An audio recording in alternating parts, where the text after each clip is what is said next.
Ama et Dan étaient devenus les meilleurs amis du monde, mais personne ne le savait à l'école. Ils se disputaient et rivalisaient comme des ennemis, mais en secret, ils étaient inséparables. Ils étudiaient ensemble, partageaient leurs idées et s'entraidaient pour les projets scolaires.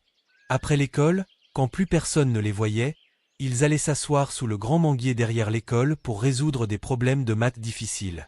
Ama mordillait sa lèvre, les sourcils froncés par la concentration, et Dan riait. « Tu as l'air drôle quand tu réfléchis trop fort », se moquait-il. « Au moins, je ne ressemble pas à une chèvre affamée », répliquait Ama en faisant semblant d'être fâché. Puis ils éclataient de rire ensemble. Ils parlaient de leurs rêves, de leurs peurs et même de leur famille. Ama confia à Dan que son père était strict et qu'il n'avait jamais de temps pour elle. « Il se soucie plus de ses affaires que de moi », disait-elle, la voix triste. Dan l'écoutait, le cœur serré. « Tu as de la chance d'avoir tout ce que tu veux. Mais l'argent ne fait pas le bonheur, » répondait-il avec compassion. Ama souriait tristement. « Non, ça ne l'achète pas. » Ils devinrent si proches qu'ils terminaient les phrases de l'autre. Ils se comprenaient parfaitement, avaient leurs propres blagues et se donnaient même des surnoms. Dan appelait Ama princesse, car elle était toujours soignée et élégante. Ama l'appelait petit génie, car il était brillant. Mais leur amitié restait secrète. À l'école, ils faisaient semblant d'être des rivaux, rivalisant férocement. Ama savait que ses parents ne lui permettraient jamais d'être ami avec un garçon comme Dan.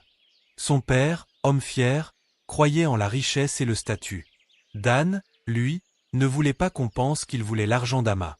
Avant tout cela, dans une ville animée, se trouvait un établissement nommé Iltopai. C'était la meilleure école des environs, fréquentée par des enfants de riches comme de familles modestes.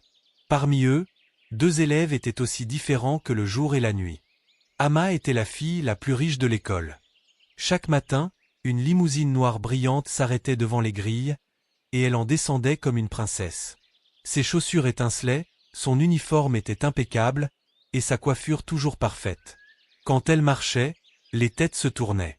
Quand elle souriait, le soleil semblait briller plus fort. Toutes les filles voulaient être son amie, et tous les garçons l'admiraient de loin. Mais Ama était seule. Elle avait tout ce qu'une fille pouvait désirer. Jouets chers, vêtements de marque, gadgets dernier cri. Mais son cœur était vide. Personne ne savait à quel point elle rêvait d'avoir un véritable ami, un ami qui l'aimerait pour ce qu'elle était, et non pour ce qu'elle avait. Dan, lui, était tout le contraire. Chaque matin, il marchait 1 heure pour venir à l'école. Sa mère vendait des légumes au bord de la route et travaillait dur pour lui acheter des livres et un uniforme. Son uniforme était usé, ses chaussures abîmées, mais il marchait la tête haute, les yeux brillants de détermination. Il était le plus intelligent de la classe. Aucun élève, pas même les plus riches, ne pouvait le battre. Pas de voiture luxueuse, pas de gadgets, pas de vêtements coûteux. Mais Dan avait quelque chose de bien plus précieux, un esprit fort. Il ne renonçait jamais, peu importe les difficultés.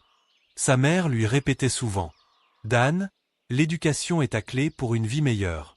Étudie dur, et le ciel sera ta limite. » Et Dan n'oubliait jamais ces mots. Dès le premier jour, Ama et Dan se sont affrontés comme le feu et l'eau. Ils rivalisaient dans tout. En mathématiques, Ama arrivait première, et la classe l'applaudissait. Mais la semaine suivante, Dan la battait en sciences, et son nom brillait en haut du tableau. Les yeux d'Ama lançaient des éclairs, et Dan souriait fièrement. Lors des débats en classe, leur voix dominait toutes les autres. « Tu ne sais pas de quoi tu parles », lançait Ama, les yeux en feu. « Ah oui ? Alors prouve-le », répliquait Dan, le menton relevé. Les autres élèves les regardaient, bouche bée, comme 2 titans se lançant des mots plus tranchants que des lames. Chaque jour, ils se disputaient et se taquinaient. « Tu crois que tu es si malin, hein ?»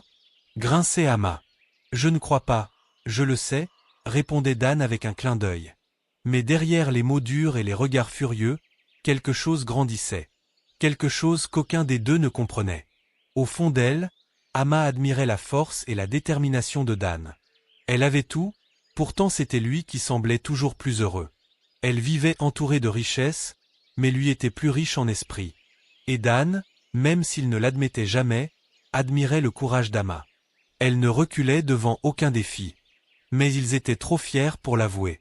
Trop têtus pour exposer leurs vrais sentiments. Ils cachaient tout derrière des piques et une compétition féroce. Comme deux lions se battant pour la même couronne, trop féroces pour faire la paix. Et ainsi, jour après jour, Amma et Dan continuaient à se heurter. Sans savoir que leur cœur se rapprochait doucement. Sans savoir que derrière la rivalité, l'amour attendait en silence, comme une graine prête à éclore. Un après-midi pluvieux, tout bascula. Amma peinait à porter le matériel de son projet jusqu'à la voiture. Ses mains glissaient, la pluie tombait en trombe. Dan l'observait depuis une fenêtre, hésitant. Mais son cœur, si bon, ne pouvait pas rester indifférent. Il courut vers elle et lui proposa son aide. Amma, surprise, accepta, les joues légèrement roses. Ensemble, ils transportèrent le matériel en riant de leur allure trempée jusqu'aux os. Le chauffeur d'Amma les observait, choqué. Il ne l'avait jamais vu rire ainsi, encore moins avec Dan. « Merci » dit Amma doucement, les yeux pétillants. Le cœur de Dan fit un bond. Il détourna vite les yeux. « Pas de souci » répondit-il, tentant de rester détaché. Quand la voiture démarra, Dan resta là, sous la pluie, le cœur battant. Il venait de voir Amma autrement, comme une fille simple, humaine, comme lui. Et Amma, elle, ne pouvait s'arrêter de penser à Dan. Elle comprit qu'il était bien plus qu'un rival. Il était fort, humble, courageux.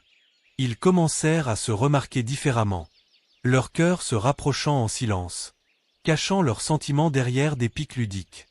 Ils étaient bien plus semblables qu'ils ne l'avaient cru. Et ainsi, leur rivalité se transforma peu à peu en amitié. Une amitié secrète, cachée du monde, comme un trésor enterré. Ils devinrent inséparables.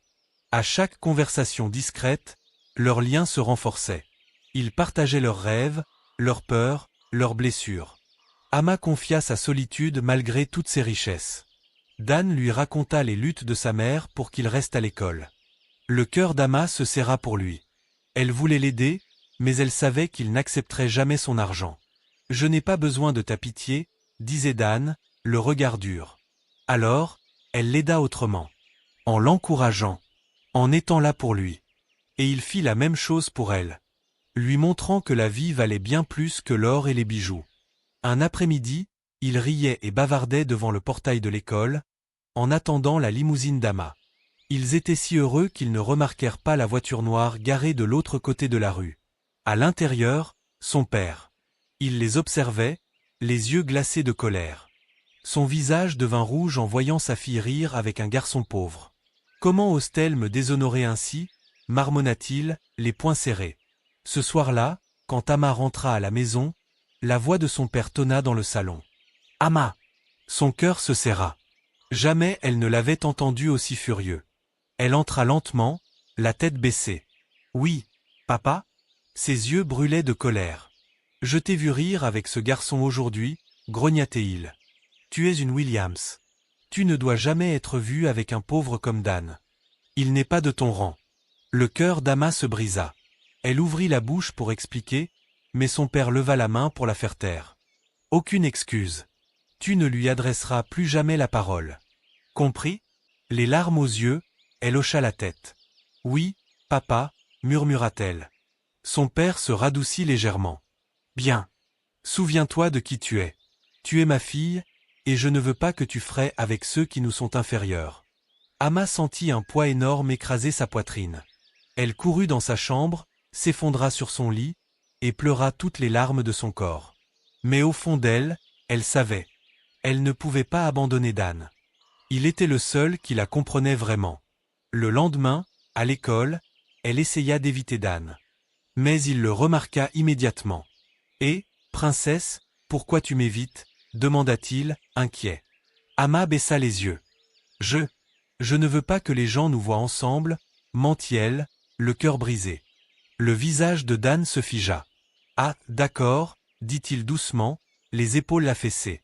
Amma le regarda s'éloigner, la tête basse, et sentit son cœur se déchirer. Elle ne pouvait pas le perdre. Elle ne le pouvait pas. Ce même après-midi, quand l'école fut terminée et que tout le monde était parti, Amma partit à la recherche de Dan. Elle le trouva assis seul sous le grand manguier, là où ils avaient l'habitude de rire ensemble. Son visage était triste, son regard perdu. Elle s'approcha doucement et s'assit à côté de lui. Je suis désolée, petit génie, murmura-t-elle d'une voix tremblante. Je ne voulais pas te blesser. Dan tourna lentement la tête vers elle, les yeux adoucis. Alors pourquoi tu m'as dit ces choses? Les yeux d'Ama se remplirent de larmes. Mon père nous a vus hier. Il était furieux. Il m'a interdit de te parler parce que tu n'es pas de mon rang. Sa voix tremblait. Dan détourna le regard, la mâchoire serrée. Je vois, parce que je suis pauvre. Ama attrapa sa main, la serrant fort. Je m'en fiche de ça. Tu es mon meilleur ami. Et je ne veux pas te perdre. Ses larmes coulèrent librement. Dan la regarda, les yeux brillants d'espoir. Vraiment? Ama hocha la tête, essuyant ses larmes. Oui, mais il faut que ça reste un secret. Personne ne doit savoir. Surtout pas mon père. Dan sourit doucement, le cœur un peu plus léger. D'accord, princesse. Ce sera notre petit secret. Ils restèrent là, sous le grand manguier, leurs mains liées, leurs cœurs battant à l'unisson. Leur amitié était interdite, mais ils s'en moquaient. Ils étaient prêts à se battre pour elle, même s'il fallait la cacher au reste du monde.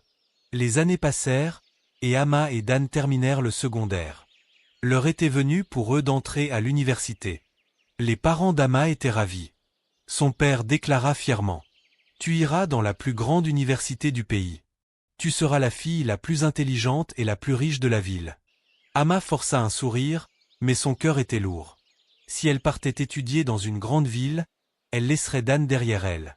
Plus de rire, plus de mains dans la sienne. L'idée de le perdre lui serrait la poitrine. De son côté, Dan était inquiet. Il savait qu'Ama irait dans une université prestigieuse. Mais lui, il n'avait même pas l'argent pour postuler. Sa mère se battait juste pour qu'il finisse le lycée. Alors Dan cachait sa peine, faisant semblant d'être heureux. Mais au fond, son cœur se brisait un peu plus chaque jour. Ama vit la tristesse dans ses yeux. Un après-midi, sous leur arbre, elle lui demanda doucement. « Qu'est-ce qui ne va pas, petit génie ?»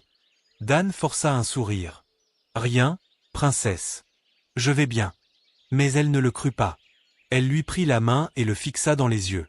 « Dis-moi la vérité. » Dan soupira, les épaules tombantes. « Je n'ai pas l'argent pour l'université. Je vais peut-être devoir rester ici et aider ma mère au marché. » Le cœur d'Ama s'effondra. Elle ne pouvait pas imaginer une vie sans lui. « Non, tu ne peux pas rester. On doit y aller ensemble à l'université, » chuchota-t-elle, la voix tremblante.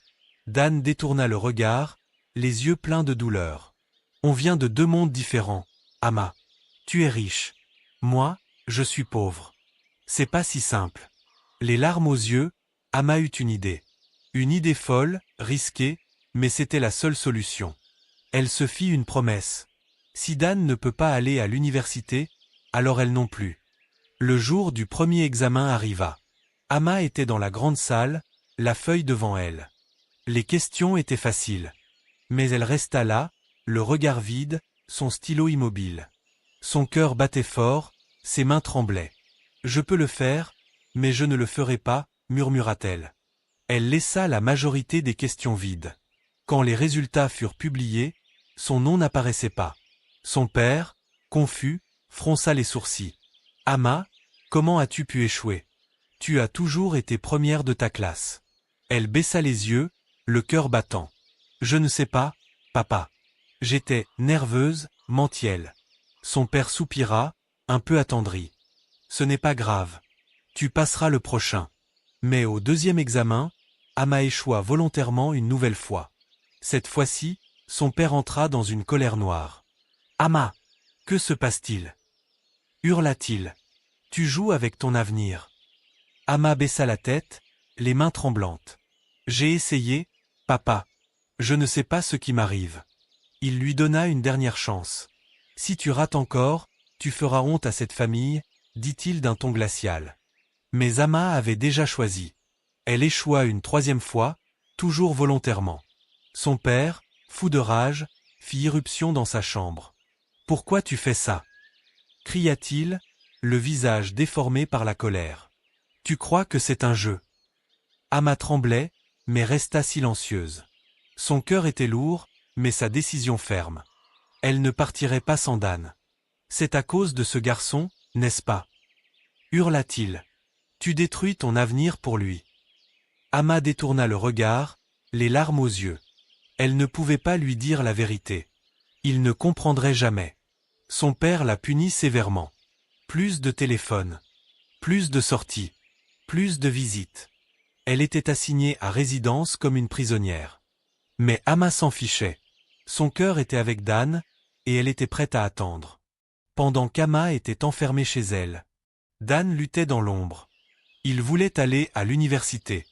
Il devait réussir. Pour lui. Pour sa mère. Pour Amma. Il travailla dur. Très dur. Avec l'aide de quelques parents généreux, de sa mère courageuse, et en travaillant sur des chantiers comme maçon.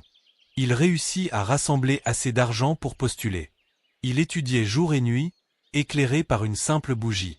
Ses yeux brûlaient de fatigue. Ses mains étaient calleuses. Mais son cœur était déterminé. Il empruntait des livres. Posait des questions à ses anciens professeurs. S'exerçait sans relâche. Et pendant tout ce temps, Amma le soutenait en secret. Elle lui envoyait des petits mots par l'intermédiaire d'un ami de confiance. « Je crois en toi. Tu es capable de tout. Je t'attendrai. » Ces messages réchauffaient le cœur de Dan, le portaient quand il se sentait faible. Le jour de l'examen arriva. Dan avait les mains moites, le cœur qui battait à tout rompre. Avant d'entrer dans la salle, il murmura. « Je peux le faire. Pour maman. Pour Amma. Pour moi. » Et il répondit à chaque question avec confiance, son esprit tranchant comme une lame. Quand les résultats furent publiés, son nom figurait sur la liste. Il avait réussi. Sa mère pleura de joie, le serrant dans ses bras. « Tu l'as fait, mon fils. » Dan, les yeux brillants de larmes, murmura. « Je l'ai fait, maman. Nous l'avons fait. » Amma apprit la nouvelle, et son cœur explosa de joie. Elle courut voir son père. « Papa, s'il te plaît, laisse-moi passer l'examen une dernière fois. Je veux te rendre fier. » Son père la dévisagea, méfiant. « Pourquoi maintenant? Qu'est-ce qui a changé ?» Amma dissimula son émotion et répondit doucement. « Je veux seulement te rendre fier, papa. » Il accepta. Et cette fois, Amma répondit à toutes les questions sans hésiter. Son stylo volait sur la feuille, son esprit était clair, déterminé. Quand les résultats sortirent, son nom trônait en haut de la liste. Elle avait brillé comme jamais. Son père était fier, sans savoir que c'était Dan qu'elle avait attendu.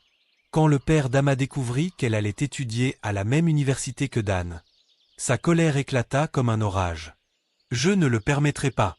hurla-t-il, le visage rouge de rage. « Tu n'étudieras pas dans la même université que ce garçon. Tu ne déshonoreras pas notre famille ainsi. » Mais cette fois, Amma ne baissa pas les yeux. Elle le regarda droit dans les yeux, le cœur battant, mais le regard ferme. « J'y vais, papa. Tu ne peux pas m'en empêcher. » Un silence pesant tomba dans la pièce. Son père restait figé, stupéfait. Jamais Amma ne lui avait parlé ainsi. Elle n'était plus une enfant. Elle était devenue une femme avec ses propres rêves, son propre cœur. Elle avait tout sacrifié pour Dan. Et elle ne laisserait rien ni personne l'en empêcher. Pas même son père. Elle fit ses valises, le cœur léger. Elle était libre. Et Dan serait à ses côtés. À l'université, Amma était pleine d'espoir. Elle rêvait de tout ce qu'ils vivraient ensemble. Les études, les rires, les soirées sous les étoiles. Mais les choses ne se passèrent pas comme prévu. Dan changea. Au début, ce furent des petits détails. Il ne l'attendait plus après les cours. Il ne s'asseyait plus avec elle à la cafétéria. Quand elle lui parlait, il répondait froidement, distraitement. Amma était perdue. « Qu'est-ce qui ne va pas? Que ai-je fait ?» se demandait-elle. Elle essaya de le faire rire avec des blagues. « Rien. » Elle proposa de réviser ensemble. « Je suis occupé, » répondait-il sans la regarder. Le garçon qui lui tenait la main sous le manguier était devenu un étranger. Un soir, elle n'en pouvait plus. Elle le trouva dans le jardin du campus, assis seul, regardant le ciel. Elle s'approcha doucement, le cœur battant. « Pourquoi tu m'évites, Dan ?» demanda-t-elle, la voix tremblante. Il se tendit, sans la regarder. « Je ne t'évite pas, » murmura-t-il froidement. « Si, » s'écria-t-elle, les larmes aux yeux. « Tu ne me regardes même plus. Tu me parles à peine. Qu'est-ce que j'ai fait? Dan serra les dents. Il prit une grande inspiration. Tu n'as rien fait, Ama. C'est moi. Ama ouvrit de grands yeux. Que veux-tu dire? Sa voix devint lourde, pleine de tristesse. Regarde autour de toi. Tu es riche, belle, brillante. Tu viens d'un autre monde. Moi, je suis juste un pauvre garçon. On ne va pas ensemble. Le cœur d'Ama se brisa en 1000 morceaux. Elle lui attrapa la main. Je m'en fiche de l'argent, Dan. Je m'en fiche des règles de mon père. Je t'aime, Dan. Mais Dan secoua la tête. Le monde ne pense pas comme toi, Ama. Les gens me voient et pensent que je veux ton argent. Parfois, moi aussi je commence à y croire. C'est faux, cria Ama, les larmes coulant sur ses joues. Tu es la personne la plus forte et la plus brillante que je connaisse. Tu vaux plus que tout l'or du monde. Dan détourna le regard, les épaules tombantes. Je voudrais te croire, mais j'ai peur, Ama. Elle posa ses mains sur son visage. Tu es suffisant, Dan. Tu as toujours été suffisant. Ses yeux s'embuèrent. Il voulait croire. Mais les voix dans sa tête le torturaient. Tu n'es pas assez bien. Tu n'as rien à offrir. Il se leva lentement. J'ai besoin d'être seul, Ama. S'il te plaît, laisse-moi seul. Et il partit. Sans un mot de plus. Sans un regard. Ama resta là, brisée, assise dans le jardin. Regardant celui qu'elle aimait s'éloigner à jamais. Ama n'arrivait pas à comprendre. Pourquoi Dan la repoussait-il? Pourquoi la traitait-il comme une étrangère? Peut-être qu'il est juste stressé, se disait-elle. Peut-être qu'il a juste besoin d'un rappel, de combien je l'aime. Alors elle décida de lui faire une surprise. Elle passa l'après-midi à cuisiner son plat préféré. Du jollof rice avec des plantains frits. Exactement comme il l'aimait. Elle emballa soigneusement le repas dans un panier. Le cœur battant d'espoir. Et se rendit à son appartement. Arrivée devant sa porte, elle leva la main pour frapper. Mais elle s'arrêta net. Elle entendit un rire. Un rire qu'elle connaissait. Celui de Sonia. Son cœur manqua un battement. Pourquoi Sonia est ici? Elle se pencha, l'oreille contre la porte. Et ce qu'elle entendit, la brisa. La voix de Dan, douce, amoureuse. Tu es si belle, Sonia. Je ne te mérite pas. Et celle de Sonia, mielleuse. Tu mérites mieux que moi, Dan. Tu mérites quelqu'un qui t'aime vraiment. Le sang d'Ama se glaça. Non, ce n'est pas possible, chuchota-t-elle, tremblante. Elle poussa doucement la porte entr'ouverte. Et là, elle les vit. Dan et Sonia. Dans les bras l'un de l'autre. Leurs lèvres unies dans un baiser passionné. Le panier lui glissa des mains. La nourriture se renversa au sol. Son cœur explosa, éclaté en milliers d'éclats brûlants. Elle voulait crier, hurler, demander pourquoi. Mais ses jambes étaient figées. Sa respiration coupée. Les larmes envahirent ses yeux. Elle tourna les talons, et s'enfuit, courant sans savoir où. Descendant les escaliers, fuyant l'impossible. Elle courut dans la rue, aveuglée par ses larmes. Elle courut jusqu'à ne plus avoir de souffle. Jusqu'à ce que ses genoux flanchent. Et là, elle s'effondra. Sous le grand manguier. Celui de leurs souvenirs. Celui de leurs promesses. Pourquoi, Dan? Sanglota-t-elle. Je t'ai tout donné. Je t'ai attendu. J'ai sacrifié mon avenir pour toi. Pourquoi? Elle pleura pendant des heures. Jusqu'à ce que plus aucune larme ne sorte. Son cœur était brisé. Sa confiance trahie. Son amour, transformé en douleur. Pendant qu'Ama pleurait sous le manguier. Sonia, elle, souriait triomphalement. Elle était belle, intelligente, mais rongée par la jalousie. Elle enviait Ama depuis toujours. Sa beauté, sa richesse, et surtout, l'amour de Dan. Pourquoi est-ce qu'elle aurait tout? Pensait-elle, amère. Je ne la laisserai pas l'avoir lui aussi. Alors, Sonia s'est rapprochée de Dan. Faisant semblant d'être son amie, de le comprendre. Elle a commencé à l'empoisonner avec des mots doux. Ama ne pourra jamais être à toi. Sa famille est trop riche, trop fière. Ils la marieront à un homme comme eux.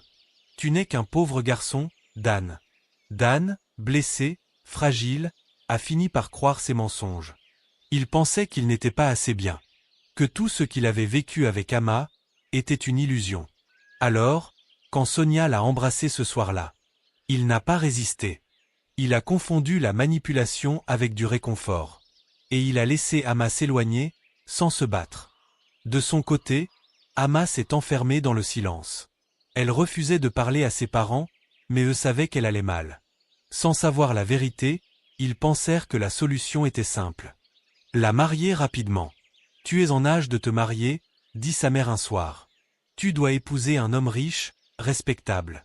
Quelqu'un comme nous. » Elle accepta, non pas par envie, mais par résignation. Elle épousa Chid, un homme beau, riche, charmant en apparence. Mais ce fut une illusion cruelle. Au début, il était doux, généreux, attentionné. Mais très vite, son vrai visage apparut. Il la trompait ouvertement. Il ramenait d'autres femmes dans leur maison. Et un soir, quand Ama osa le confronter. « Chid, qui est cette femme ?» demanda-t-elle, la voix tremblante. Il la fixa froidement. « C'est ma maîtresse. Je fais ce que je veux. Mais je suis ta femme, » s'écria Ama, en larmes. Il éclata de rire. « Tu n'es qu'un trophée. Une vitrine.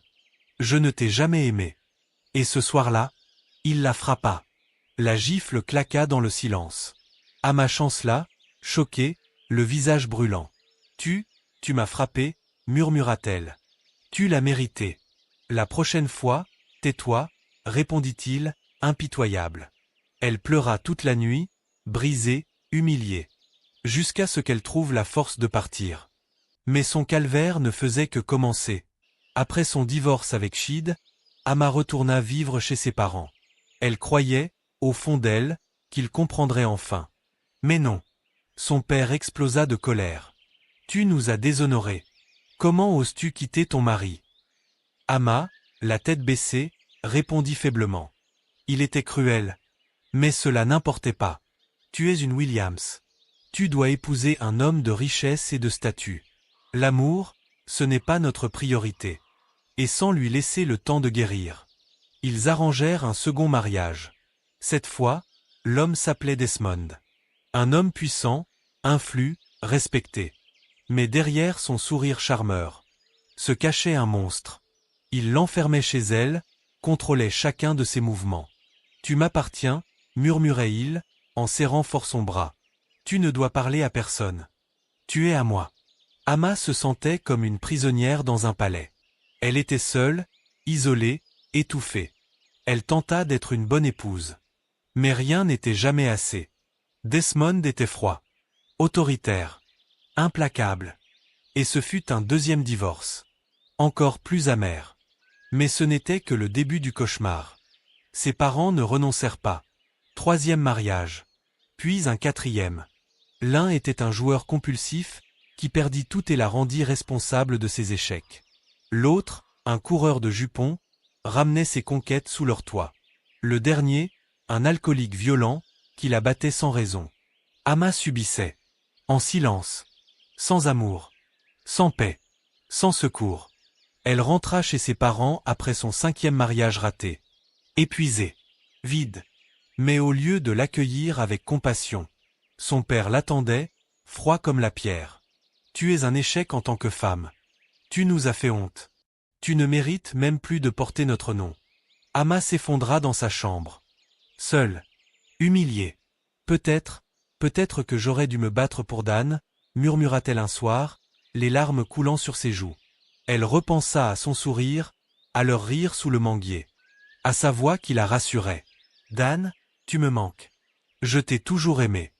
J'ai tout perdu sauf ça. » Elle supplia ses parents. « Laissez-moi retourner vers lui. C'est lui que j'ai toujours aimé. S'il vous plaît. » Mais son père se leva, furieux. « Je ne veux plus jamais entendre ce nom. Ce garçon est pauvre. Et nous ne nous abaisserons pas. » Il claqua la porte, et enferma Ama dans la prison de sa richesse. Et Ama accepta son sort. « Je ne serai jamais heureuse. Je ne trouverai jamais l'amour. » Elle avait tout. Mais elle n'avait rien. Et chaque nuit, elle s'endormait en pleurant, regrettant de ne pas avoir choisi l'amour. Après son dernier divorce, Ama vivait à nouveau chez ses parents. Son cœur était vide, son regard éteint. Elle n'était plus que l'ombre d'elle-même. Mais les épreuves n'étaient pas finies. Un matin, le cri de son père résonna dans toute la maison. Mais appelez un docteur. Amma accourut et trouva sa mère allongée, tremblante, le visage pâle. Son père, d'ordinaire si froid, était paniqué. Ils la transportèrent dans les meilleurs hôpitaux de la ville. Mais tous les médecins secouaient la tête, impuissants. Nous ne comprenons pas. Elle est très malade, mais la cause nous échappe. Son père devint désespéré. Il dépensa des fortunes pour des spécialistes. Un soir, une infirmière s'approcha d'Amma. Il y a un médecin dans la ville voisine. On dit qu'il fait des miracles. Sans hésiter, son père répondit. Allons-y. Maintenant. Ils arrivèrent dans un hôpital propre, moderne, serein, comme un havre de paix. On les fit attendre. Le silence était tendu. Puis une infirmière apparut. Le docteur Dan va vous recevoir. Le cœur d'Amma s'arrêta. Elle chuchota, presque sans voix. Dan ? Mais son père ne remarqua rien, trop inquiet. Ils furent conduits dans un grand bureau. Un homme en blouse blanche leur tournait le dos. Droite, calme, forte silhouette. Docteur, les patients sont là, annonça l'infirmière. L'homme se retourna. Et le monde d'Amma bascula. C'était lui. Dan. Son regard croisa le sien. Juste une seconde. Froid. Insondable. Puis, il regarda ailleurs. Bonjour. Je suis docteur Dan. En quoi puis-je vous aider ? Dit-il d'une voix calme et professionnelle. Le père d'Amma devint blême. Dan ? C'est toi ? Dan le fixa, impassible. Oui. On se connaît ? Le père déglutit, confus, honteux. Je ne savais pas que tu étais devenu médecin. Dan, froid comme la glace. J'ai étudié. J'ai travaillé. Et maintenant, je suis spécialiste. Il se pencha légèrement. Parlez-moi de la condition de votre femme. Le père d'Amma n'était plus que silence. Il se souvenait. De ce garçon qu'il avait humilié. De celui qu'il avait traité de misérable. Et aujourd'hui, c'était lui, le seul capable de sauver sa femme. Il tomba presque à genoux. « S'il te plaît, pardonne-moi, » murmura-t-il. « Je t'ai mal jugé. Mais maintenant, ma femme est tout ce que j'ai. Aide-nous. Je t'en supplie. » Dan le regarda. Son visage restait figé. Mais ses yeux étaient pleins d'histoire. Dan fixait le père d'Amma, à genoux devant lui. L'homme qui, des années plus tôt, l'avait regardé comme un moins que rien. L'homme qui l'avait séparé de la seule personne qu'il aimait vraiment. Et maintenant, le pouvoir avait changé de camp. Un long silence régna dans la pièce. Amma, elle, n'osait plus bouger. Son cœur battait si fort qu'elle en avait mal. Dan allait-il se venger ? Allait-il les laisser souffrir, comme l'avait laissé souffrir ? Puis, il prit une inspiration. Et sa voix, posée, traversa la pièce. « Je vais m'occuper d'elle. » Le père releva la tête, choqué. « Tu vas nous aider ?» Dan croisa le regard d'Amma. Elle avait les yeux pleins de larmes. De remords. De souvenirs. D'un amour jamais éteint. « Je suis médecin. Je sauve des vies. Pas pour la vengeance. Mais parce que c'est juste, » répondit-il calmement. Il se tourna vers l'infirmière. « Préparez tout. On commence les examens immédiatement. » Et c'est ainsi qu'Amma et Dan, après tant d'épreuves, se retrouvent enfin face à face, dans un hôpital. Mais leur histoire est-elle vraiment terminée ? Ou ne fait-elle que commencer ? Car ce que Dan va faire ensuite, personne ne s'y attend. Si cette histoire t'a touché, si tu veux connaître la suite de ce destin bouleversant, abonne-toi maintenant et active la cloche pour ne pas manquer la deuxième partie. Rendez-vous très bientôt pour la partie 2.